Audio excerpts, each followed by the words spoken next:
How to draw a straight line with Paint Shop Pro. This was driving me crazy, but I've worked out how to do it and thought this really should be a good tutorial video. So this is Paul Hardingham from paulhardingham.com showing you how to do this. So I've got the picture I'm working on here, and I just want to draw a straight line. I want to continue this red line here to show what the prospected income would be on this chart.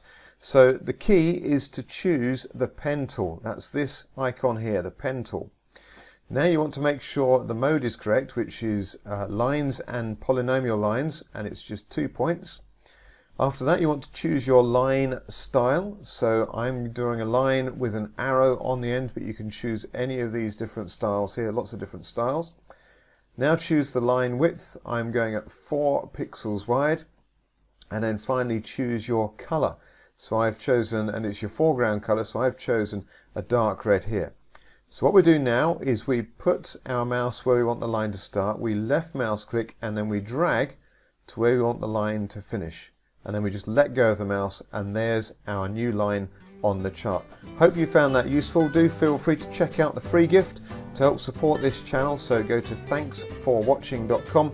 This is Paul Hardingham from paulhardingham.com.